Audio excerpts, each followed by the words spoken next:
أعوذ بالله من الشيطان الرجيم. بسم الله الرحمن الرحيم.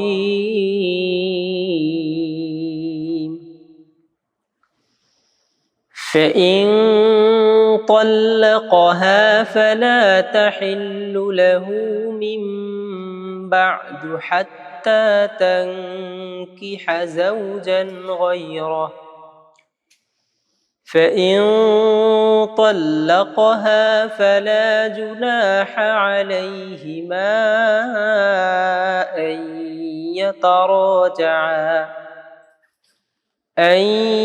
يتراجعا إن ظنا أن يقيما حدود الله، وتلك حدود الله يبينها لقوم يعلمون।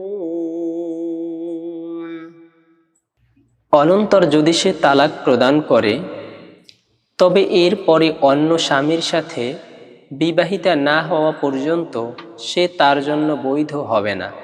ততপর সে তাকে তালাক প্রদান করলে, যদি উভয়ে মনে করে যে তারা আল্লাহর সীমাসমূহ স্থির রাখতে পারবে, তখন যদি তারা পরস্পর প্রত্যাবর্তিত হয়, তবে উভয়ের পক্ষে কোনোই দোষ নেই, এবং এগুলোই আল্লাহর সীমাসমূহ। তিনি অভিজ্ঞ সম্প্রদায়ের জন্য এগুলো ব্যক্ত করে থাকেন।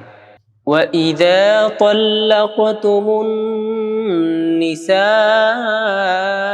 فَبَلَغْنَ أَجَلَهُنَّ فَأَمْسِكُوهُنَّ بِمَعْرُوفٍ أَوْ سَرِّحُوهُنَّ بِمَعْرُوفٍ، ولا تمسكوهن ضرارا لتعتدوا، ومن يفعل ذلك فقد ظلم نفسه، ولا تتخذوا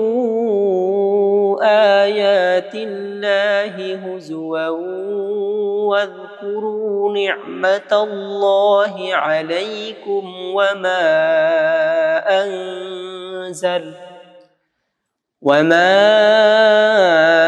أنزل عليكم من الكتاب والحكمة يعظكم به، واتقوا الله واعلموا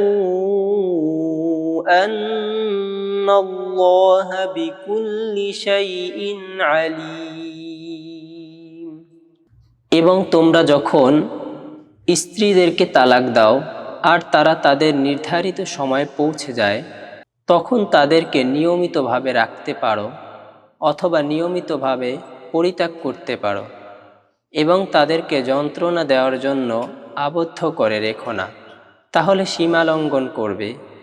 আর যে ব্যক্তি এরূপ করে সে নিশ্চয়ই নিজের প্রতি অবিচার করে থাকে। এবং আল্লাহর নিদর্শনাবলীকে বিদ্রূপাচ্ছলে গ্রহণ করো না, আর তোমাদের প্রতি অনুগ্রহ এবং তোমাদেরকে উপদেশ দানের জন্য গ্রন্থ ও বিজ্ঞান হতে যা অবতীর্ণ করেছেন তা স্মরণ করো, আর আল্লাহকে ভয় করো ও জেনে রেখো যে আল্লাহ সর্ববিষয়ে মহাজ্ঞানী। وَإِذَا طَلَّقْتُمُ النِّسَاءَ فَبَلَغْنَ أَجَلَهُنَّ فَلَا تَعْضُلُوهُنَّ أَن يَنكِحْنَ أَزْوَاجَهُنَّ إِذَا تَرَاضَوْا بَيْنَهُم بِالْمَعْرُوفِ، ذَلِكَ يُوعَظُ بِهِ مَن كَانَ مِنكُمْ يُؤْمِنُ بِاللَّهِ وَالْيَوْمِ الْآخِرِ، ذَلِكُمْ أَزْكَى لَكُمْ وَأَطْهَرُ، ওয়াল্লাহু ইয়া'লামু ওয়া আনতুম লা তা'লামুন। এবং যখন তোমরা স্ত্রী লোকদেরকে তালাক দাও ততপর তারা তাদের নির্ধারিত সময়ে পৌঁছে যায়, তখন তারা উভয়েই যদি পরস্পরের প্রতি বিহিতভাবে সম্মত হয়ে থাকে, সে অবস্থায় স্ত্রীরা নিজ স্বামীদেরকে বিয়ে করতে গেলে তোমরা তাদেরকে বাধা প্রদান করো না। তোমাদের মধ্যে যে আল্লাহ ও পরকালের প্রতি বিশ্বাস স্থাপন করেছে এর দ্বারা তাদেরকেই উপদেশ দেয়া হচ্ছে, তোমাদের জন্য এটা শুদ্ধতম ও পবিত্রতম, এবং আল্লাহ পরিজ্ঞাত আছেন ও তোমরা অবগত নও। والوالدات يرضعن أولادهن حولين كاملين لمن أراد أن يتم الرضاعة وعلى المولود له رزقهن وكسوتهن بالمعروف لا تكلف نفس إلا وسعها لا تضار والدة بولدها ولا مولود له بولده وعلى الوارث مثل ذلك فإن أرادا فصالا عن تراض منهما وتشاور فلا جناح عليهما وإن أردتم أن تسترضعوا أولادكم فلا جناح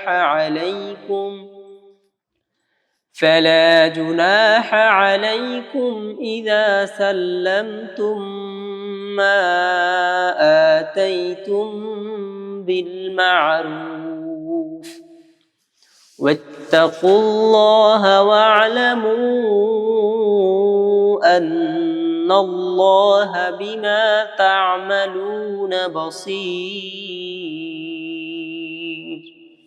এবং যে কেউ স্তন্যপানের কাল পূর্ণ করতে ইচ্ছে করে তার জন্য জননীগণ পূর্ণ 2 বছর স্বীয় সন্তানদেরকে স্তন্য দান করবে, আর সন্তানের জনকগণ বিহিতভাবে প্রসূতিদের খোরাক ও তাদের পোশাক দিতে বাধ্য। কাউকেই তার সাধ্যের অতীত কষ্ট দেয়া যায় না। নিজ সন্তানের কারণে জননীকে এবং নিজ সন্তানের কারণে জনককে ক্ষতিগ্রস্ত করা চলবে না, এবং উত্তরাধিকারীগণের প্রতিও একই ধরনের বিধান। কিন্তু যদি তারা পরস্পর পরামর্শ ও সম্মতি অনুসারে স্তন্য ত্যাগ করাতে ইচ্ছে করে তবে উভয়ই কোনো দোষ নেই। আর তোমরা যদি নিজ সন্তানদেরকে স্তন্য পানের জন্য সমর্পণ করত বহিতভাবে কিছু প্রদান করো তাহলেও তোমাদের কোনো দোষ নেই। এবং আল্লাহকে ভয় করো ও জেনে রেখো যে তোমরা যা করছো আল্লাহ তা প্রত্যক্ষকারী। والذين يتوفون منكم ويذرون أزواجا يتربصن بأنفسهن 4 أشهر وعشرا فإذا بلغن أجلهن فلا جناح عليكم فيما فعلن في أنفسهن بالمعروف والله بما تعملون خبير। এবং তোমাদের মধ্যে যারা স্ত্রীদেরকে রেখে মৃত্যুমুখে পতিত হয় তারা 4 মাস 10 দিন প্রতীক্ষা করবে। অতঃপর যখন তারা স্বীয় নির্ধারিত সময় উপনীত হয় তখন তারা নিজেদের সম্বন্ধে বিহিতভাবে যা করবে তাতে তোমাদের কোনো দোষ নেই, এবং তোমরা যা করছো তদ্বিষয়ে আল্লাহ সম্যক খবর রাখেন।